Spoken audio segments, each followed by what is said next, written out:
Hi everyone, welcome to a short lesson on an idea I've developed from James Burton's use of double stops.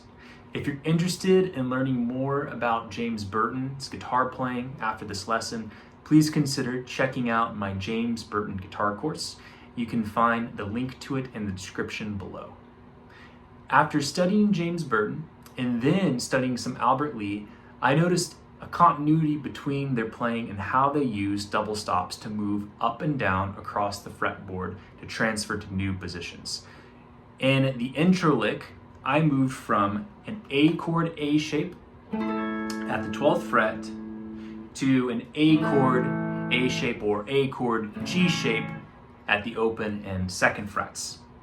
Through this, I connected the A chord here to the A chord here, here, and here. So this is something I noticed about James Burton's playing. If he wanted to get from one area to the next, he would visualize these large cowboy chords mainly, but then he would focus in, especially on the second and third string, the double stops that connected them. So if we look at, starting here on the A chord A shape, our double stop, A and C sharp. Then we use the flat 7, which was a common sound that he would bring out in his playing. We would have the B and G, or G and B. Then we move down now to the F sharp and A, which, if we look, this is related to our A chord C shape here. We're just highlighting the 6th. Then we move down a whole step, and we have the E and the G highlighting the flat 7 of this A7 chord here. We have the D and F sharp as like a quick kind of suspended sound that's pretty common in country and swing music, to get us now to the C sharp and A and E out of this A chord E shape here. And then we can chromatically connect this down to our A chord A shape with the A and C sharp. So he would just articulate each double stop with either a pick and finger or pick and pick, depending on how kind of staccato or chicken pickany he wanted the sound.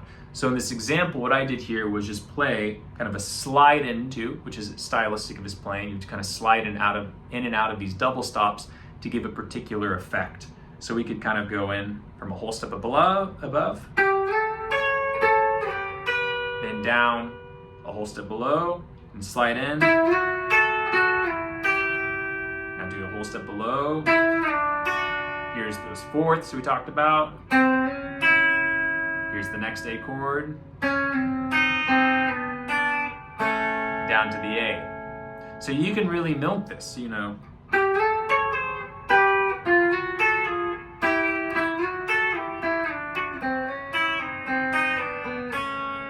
And it has a really cool kind of dobro effect.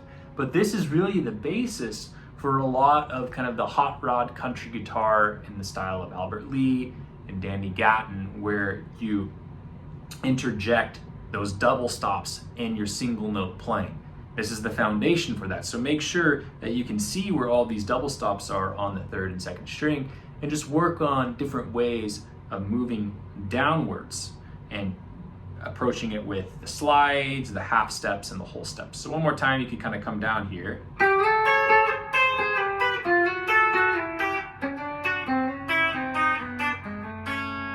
Varying the rhythm. And now the same thing going back up. We can just take it from A to the next A.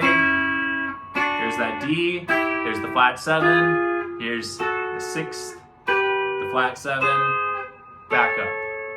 So all static over A.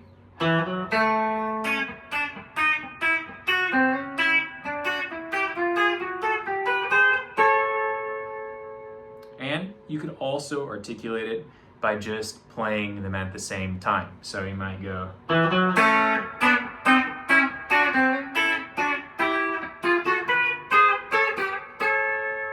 And downwards.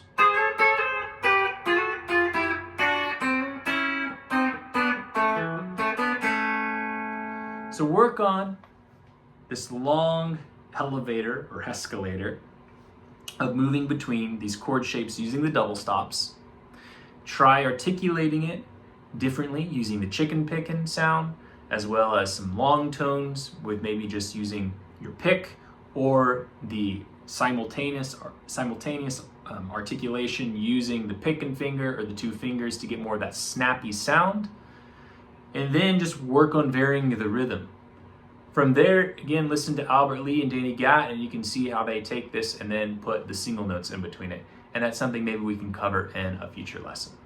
So once again, if you're interested in learning more about James Burton, you can check out my lead guitar course that has a lot of kind of insight into his playing on double stops, pentatonics, and string bending, and just generally how he conceptualizes the fretboard. And if you'd like some more help on that, you can also check out my Music Theory for the Country Guitar courses. I have 2 of them that cover a basic way of laying out your fretboard and being able to access all of these common sounds in country guitar. So I'll leave you with one more kind of example riffing off some of those ideas, and I'll see you in the next lesson. Thank you all.